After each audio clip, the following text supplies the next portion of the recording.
जय हिंद बच्चों, इस समय हम लोग महामना इंस्टीट्यूट के यूट्यूब चैनल से जुड़े हुए हैं। आज हम लोग क्लास 11th हिंदी माध्यम यानी यूपी बोर्ड के फर्स्ट चैप्टर रसायन विज्ञान की मूलभूत अवधारणाओं का इस समय आंकिक प्रश्न यानी कि हम लोग न्यूमेरिकल पूछ रहे हैं, न्यूमेरिकल हम लोग कर रहे हैं। एक चीज़ हम आपको बता दें कि फिजिक्स और केमिस्ट्री से मैक्सिमम कंपटीशन में न्यूमेरिकल ही पूछे जाते हैं। आप ये सोचें कि केवल थियरी तैयार करके हम कंपटीशन क्वालिफाई कर जाएंगे तो ऐसा नामुमकिन है। तो आपको न्यूमेरिकल बहुत अच्छी तरह से तैयार करना होगा, चाहे फिजिक्स का हो या केमिस्ट्री का हो।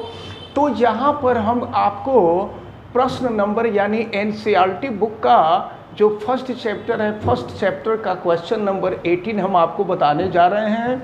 लेकिन इसके पहले मैं आपको बता दूं कि अगर आप चैनल पे नए हैं तो चैनल को सब्सक्राइब कर लीजिए, बेल आइकन को भी प्रेस कीजिए और अगर किसी प्रकार की कोई दिक्कत समझ में आती है तो हमें कमेंट करके बताइए। वीडियो को मैक्सिमम स्टूडेंट तक शेयर कीजिए ताकि मैक्सिमम स्टूडेंट इस इम्पोर्टेंट टर्म को अच्छी तरह से समझ सकें और वीडियो को तो लाइक आप करें ही। चलिए क्वेश्चन नंबर 18 हम शुरू करते हैं। 18 में दिया क्या है, निम्नलिखित को वैज्ञानिक संकेतन में लिखिए। तो देखिए, वैज्ञानिक संकेतन ये होता है कि किसी भी राशि को लिखने के लिए दशमलव के पहले एक अंक होना चाहिए और शेष जितनी राशियां हैं वो 10 के घात के रूप में, 10 के पावर के रूप में रहेंगी। तो यही वैज्ञानिक संकेतन है। तो चलिए हम पहले वाले को करते हैं। आप ध्यान से देखें, यहाँ दिया हुआ है 0.0048। वैज्ञानिक संकेतन के रूप में दशमलव के पहले एक अंक का होना जरूरी है। तो दशमलव के पहले एक अंक लाने के लिए इस दशमलव को लेकर के यहाँ लाना पड़ेगा, यानी 4 और 8 के बीच में डेसिमल लगाना पड़ेगा। इसके लिए देखिए डेसिमल को 1 2 3 प्लेस तक रिप्लेस करना पड़ेगा। तो इसके लिए हम करते क्या है कि इसमें 1000 से गुणा और 1000 से भाग दे देते हैं। तो अगर 1000 से गुणा कर देंगे, दशमलव हट के यहाँ आ जाएगा, यानी 4.8 हो जाएगा। तो ये तो 1000 से गुणा हुआ और अगर 1000 से भाग देना हो, 1000 का मतलब 10 का घात 3 और 10 का घात 3 ऊपर जाएगा तो 10 का घात ऋण 3 हो जाएगा। तो ये रहा 0.0048 को वैज्ञानिक संकेतन के रूप में हमने लिखा। तो ये 4.8 × 10⁻³ के फॉर्म में हुआ। अब इसी तरह से ज़रा इसको देखें, 2,34,000 है। तो यहाँ पर दशमलव के पहले एक अंक होना चाहिए। देखिए दशमलव यहाँ होना चाहिए। तो यहाँ करने के लिए देखिए कितने अंक हैं, 1 2 3 4 5। तो एक के सामने 5 0, इकाई दहाई सैकड़ा हजार 10,000 लाख। 1 लाख से भाग कर देंगे और 1 लाख से गुणा कर देंगे। तो जब 1 लाख से भाग करेंगे डेसिमल यहाँ आ जाएगा, यानी ये हो जाएगा आपका 2.34। तो 1 लाख से भाग दे दिए। अब जो है, अब अगर इतने से ही गुणा कर दें तो देखिए ये 5 अंक हैं, 10 का पावर हो जाएगा 5। यानी अंकों के वैज्ञानिक संकेतन के रूप में लिखना सही तब होगा जब दशमलव के पहले एक अंक हो और शेष जो राशि हो वो 10 के पावर के रूप में हो। तो ये वैज्ञानिक रूप में हो जाएगा।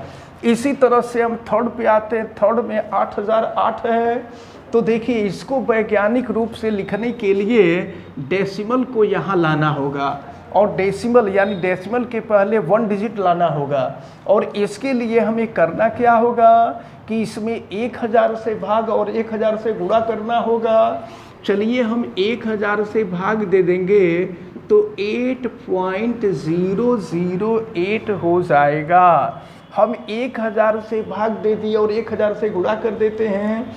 1000 का मतलब 10 का घात 3, तो 10 का घात 3 से हमने गुणा कर दिया। अब इसके बाद आ जाइए फोर्थ पर।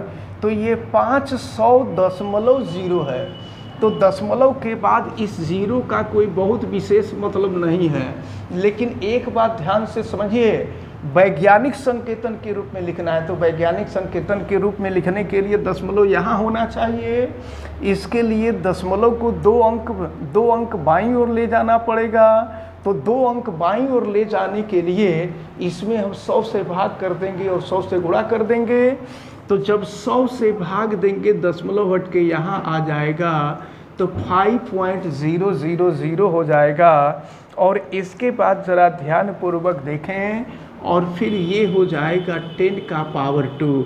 अब इसके बाद ज़रा यहाँ आ जाइए, फिफ्थ में क्या दिया है 6.0012। तो ज़रा देखिए ना, इसमें दशमलव के पहले एक अंक तो है ही है, यानी ये जो 5वें में दिया है ये तो पहले से ही वैज्ञानिक संकेतन के रूप में है, इसलिए इसको वैज्ञानिक संकेतन के रूप में हमें कन्वर्ट करने की आवश्यकता नहीं है। तो ये क्वेश्चन नंबर 18 सॉल्व हुआ। अब इसके बाद हम लोग क्वेश्चन नंबर 19 को देखेंगे। चलिए अब हम लोग क्वेश्चन नंबर 19 को देखते हैं। और क्वेश्चन नंबर 19 में दिया है निम्नलिखित में सार्थक अंकों की संख्या बताइए। हालांकि सार्थक अंकों को ज्ञात करने के लिए हमने जो नियम था उन नियमों को हमने बताया था। तो देखिए फर्स्ट में सार्थक अंकों की संख्या ज्ञात करनी है। तो यहाँ नियम ये है कि अगर किसी अशून्य अंक के पहले शून्य हो तो वह सार्थक अंक नहीं होता है, यानी यहाँ पर सार्थक अंकों की संख्या 2 होगी। अब अगर हम सेकंड में जाएं तो 208 है। अगर 2 अशून्य अंकों के बीच शून्य है तो यह भी सार्थक अंक होता है, यानी यहाँ सार्थक अंकों की संख्या 3 हो जाएगी। अगर हम थर्ड में आवें तो 5005 है, यहाँ भी 2 अशून्य अंक है और अशून्य अंकों के बीच में शून्य, इसलिए ये सार्थक अंक हो जाएगा। तो यहाँ पर सार्थक अंकों की संख्या 4 हो जाएगी।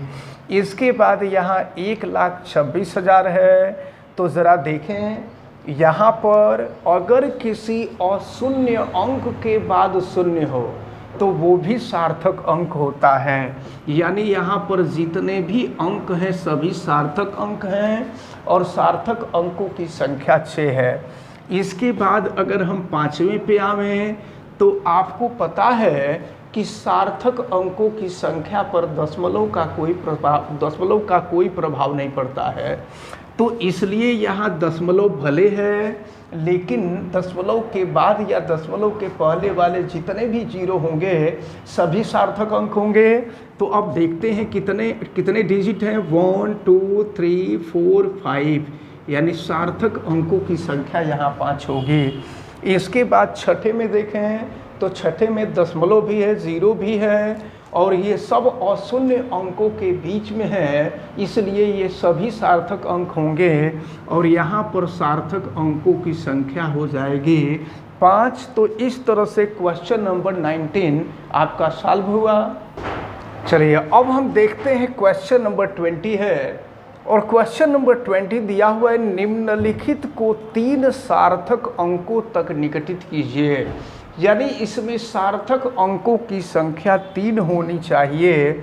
तो चलिए इसको कैसे लिखेंगे, ज़रा ये देखिए, ये है 34.216।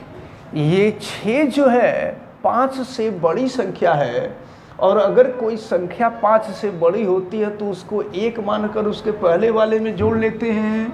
तो 1 मानकर उसके पहले वाले में जोड़ देंगे तो 2 हो जाएगा, लेकिन हमको 3 ही सार्थक अंक चाहिए, क्योंकि प्रश्न में दिया है 3 सार्थक अंकों तक निकटित कीजिए, यानी 3 सार्थक अंकों तक लिखिए।